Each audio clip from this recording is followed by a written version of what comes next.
Halo teman-teman, selamat datang di podcast kelompok kami. Jadi pada kesempatan ini kami akan membahas tentang masalah isu kontemporer di bidang transportasi, yaitu kecelakaan tabrakan antara KRL komuter lain dengan KA Argo Bromo Anggrek, yang kemarin sempat viral dan menjadi eh, buah bibir di kalangan masyarakat. Dan peristiwa ini ramai diperbincangkan karena melibatkan transportasi umum yang setiap hari digunakan oleh banyak orang, apalagi di daerah Jabodetabek. Nah, khususnya untuk para pekerja dan pelajar, dan kecelakaan tersebut tidak hanya menyebabkan gangguan perjalanan kereta, tetapi juga panikan, menimbulkan kepanikan di masyarakat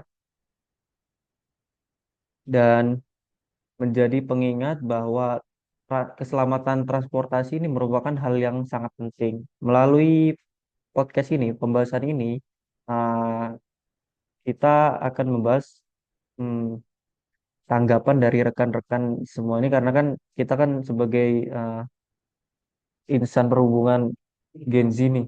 Jadi kan kita bisa lah kayak mengomentari kayak tanya-tanya gitu. Nah, oleh karena itu kita coba lihat eh, video yang akan saya tampilkan terlebih dahulu.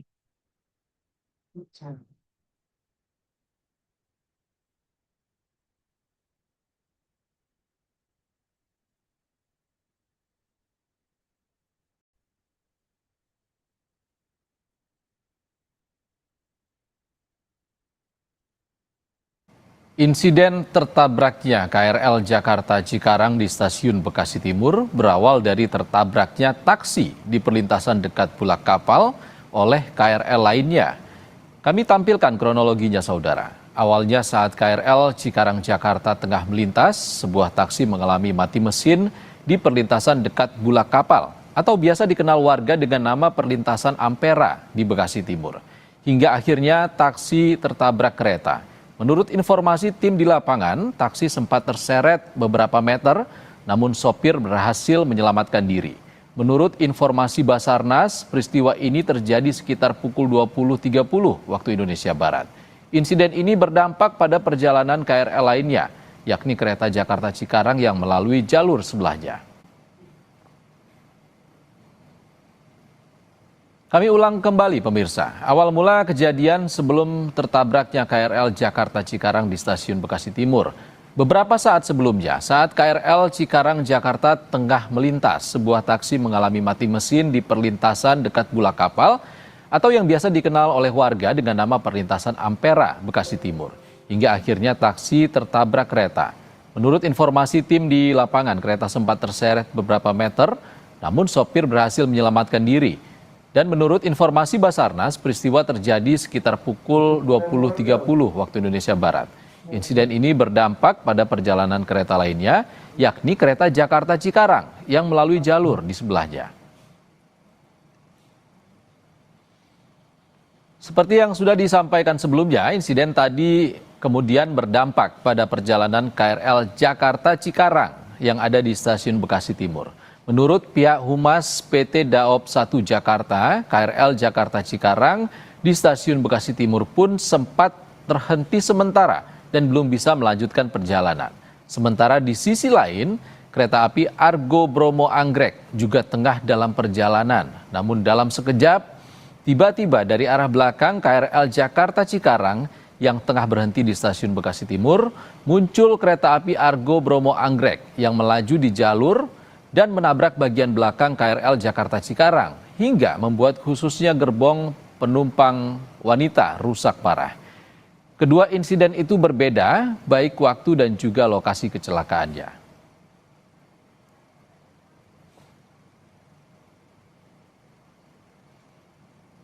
Kami ulang kembali, pemirsa, insiden tertabraknya taksi oleh KRL Cikarang Jakarta tadi kemudian berdampak pada perjalanan KRL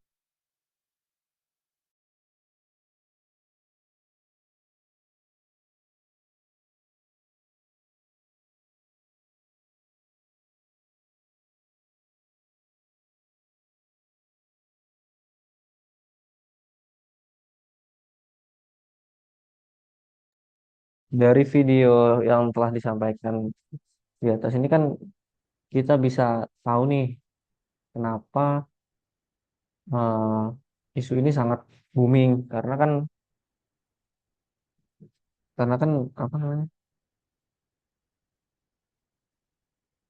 ini tentang keselamatan dan keselamatan itu adalah hal yang penting. Oleh karena itu kan mungkin di sini saya mau minta tolong komentari dong dari mungkin dari Mbak Dewi Yulianingsih, kira-kira gimana ini?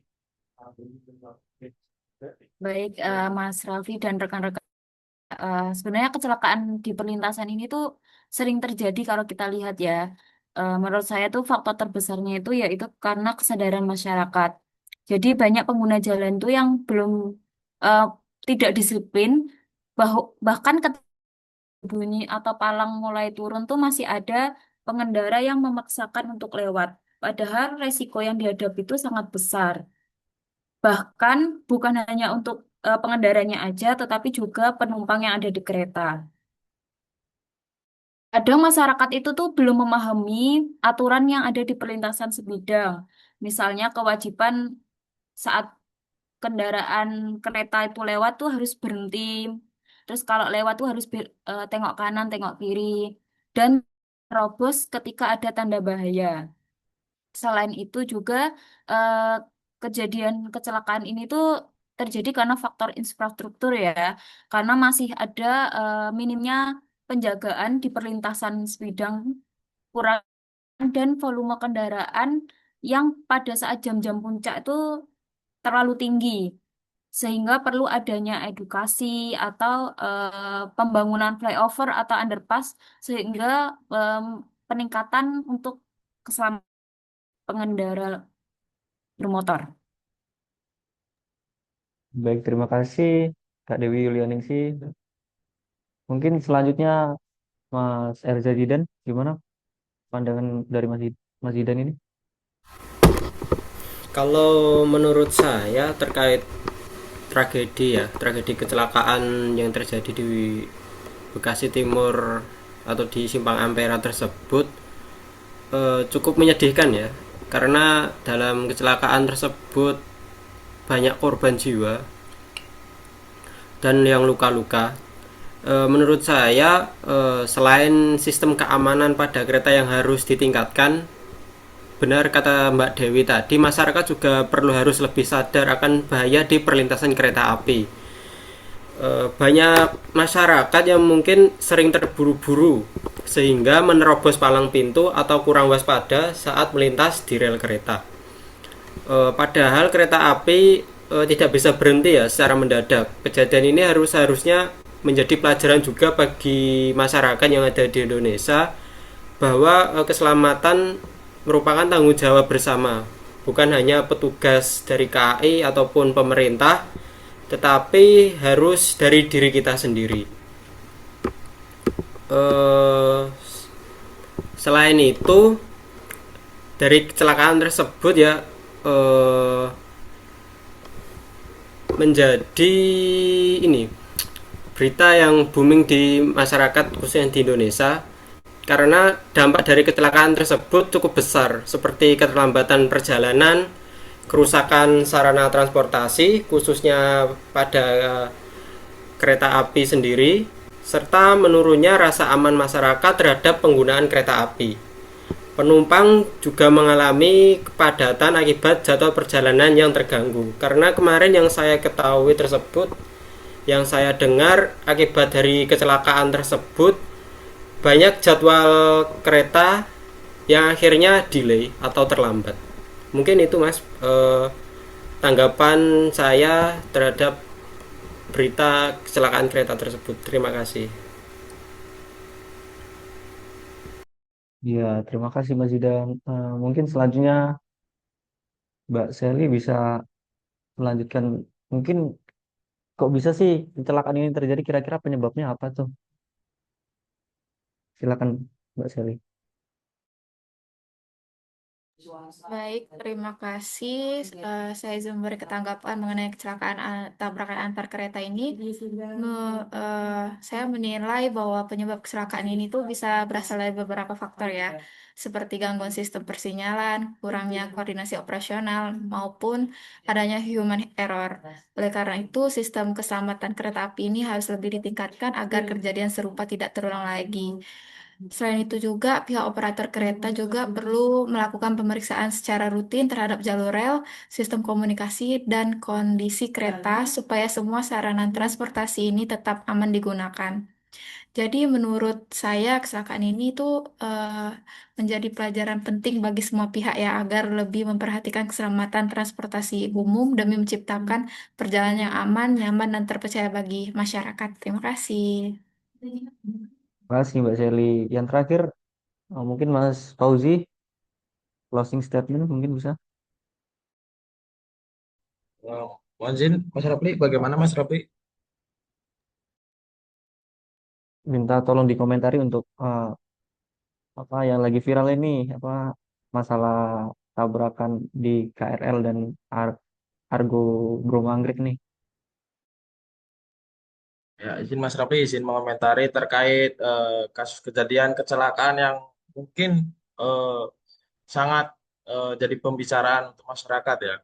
Karena satu mungkin tadi dari beberapa rekan-rekan bicara bahwa itu terkait transportasi publik, transportasi umum dan memiliki dampak yang luas tentunya ya.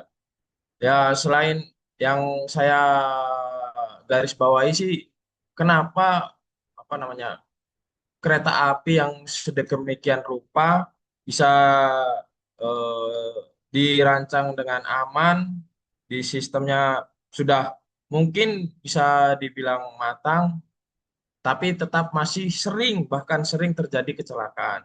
Di situ kita harus berpikir lagi, mungkin karena sistem itu mungkin tidak semuanya sempurna, kita juga harus tetap mewaspadai itu semua. Dan di sisi lain, mungkin tadi seperti Mbak Dewi, Mas Idan bilang bahwa kesadaran. Jadi tidak hanya dari stakeholdernya, tapi dari masyarakatnya juga. Jadi bagaimana kita cara memandang bahwa itu dalam kondisi aman, itu dalam kondisi selamat. Jadi kita juga sebenarnya sebagai masyarakat kan sebenarnya tahu taat aturan pasti ada tujuan dan fungsi yang dituju gitu, yaitu menjadikan sebuah transportasi yang aman dan selamat di situ, Mas Rapli. Jadi menurut saya balik lagi ke inti, sistem mungkin dibuat untuk sempurna, untuk aman dan sebagainya, tapi kesadaran manusia itu sangatlah penting untuk menjadikan sebuah sistem lebih sempurna. Terima kasih, Mas Rapli. Ya, terima kasih rekan-rekan semua. Jadi kalau bisa disimpulin nih, mungkin ada beberapa langkah-langkah yang bisa penyelesaiannya. Yang pertama itu menurut saya, yang pertama itu investigasi menyeluruh. Kemudian yang kedua itu evaluasi dan perbaikan sistem persinyalan agar tidak terjadi error dan human error. Tiga yaitu peningkatan SDM dan disiplin operasional.